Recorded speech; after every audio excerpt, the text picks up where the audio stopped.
Halo, ketemu lagi dengan saya Natasha Kadri di pertemuan sesi 11. Di sini saya mau ngejelasin tentang jawaban saya di sesi 11.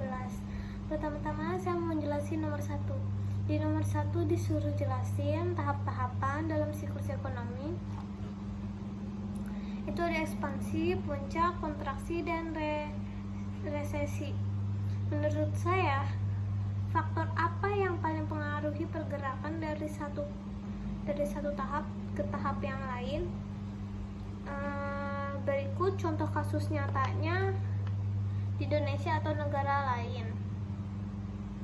Jadi siklus ekonomi itu punya 4 tahap. Ada ekspansi, yaitu ekonomi tumbuh, produksi naik, penganggurannya turun. Terus yang puncak, pertumbuhan mencapai titik maksimal. Terus juga ada kontraksi, aktivitas ekonominya itu melambat. Terus ada resesi, itu penurunan ekonomi dalam waktu yang cukup lama. Faktor yang paling mempengaruhi perpindahan antar tahap adalah kepercayaan konsumen dan pelaku usaha. Jadi kepercayaan konsumen sama pelaku usaha. Kalau masyarakat yakin ekonominya bagus, konsumsinya jadi naik dan ekonominya juga jadi berkembang. Contoh nyatanya itu pada COVID-19. Banyak negara termasuk Indonesia itu masuk fase resesi karena konsumsi dan produksinya itu turun drastis. Terus ada nomor 2, bagaimana perubahan dalam siklus ekonomi mempengaruhi tingkat pengangguran, inflasi, dan daya beli masyarakat.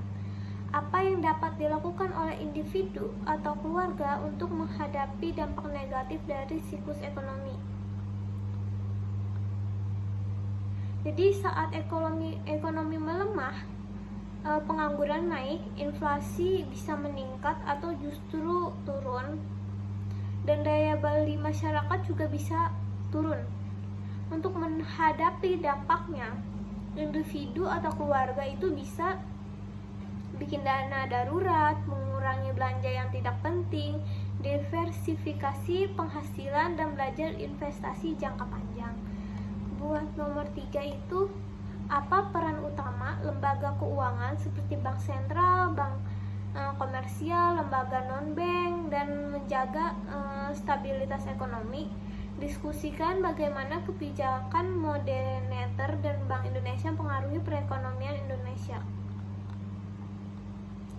Jadi di era digital kayak sekarang itu, lembaga keuangan itu menghadapi resiko seperti kejahatan cyber, pencurian data, dan krisis kepercayaan publik. Nah, cara buat ngatasinnya itu meningkatkan sistem keamanan digital, menerapkan verifikasi berlapis, edukasi nasabah soal keamanan, dan transparansi ketika terjadi insiden agar kepercayaan itu tetap terjaga. Terus buat nomor 5, bagaimana pendapat Anda tentang cryptocurrency? Bagaimana alternatif keuangan tradisional? Apa cryptocurrency dapat menjadi ancaman bagi sistem keuangan konvensional? Jelaskan kelebihan dan kekurangannya. Jadi, cryptocurrency bisa jadi alternatif uang tradisional karena sistemnya cepat, global, dan tidak terikat oleh bank sentral. Tapi kripto juga mempunyai kekurangan. Harganya sangat fluktuatif, rawan penipuan, dan belum diatur jelas di banyak negara. Kripto bisa jadi ancaman bagi sistem keuangan konvensional karena penggunaannya makin luas. Tapi saat ini fungsinya lebih banyak itu sebagai aset spekulasi, bukan alat pembayaran utama. Oke, sekian dari saya. Mohon maaf jika ada kesalahan kata. Wassalamualaikum warahmatullahi wabarakatuh.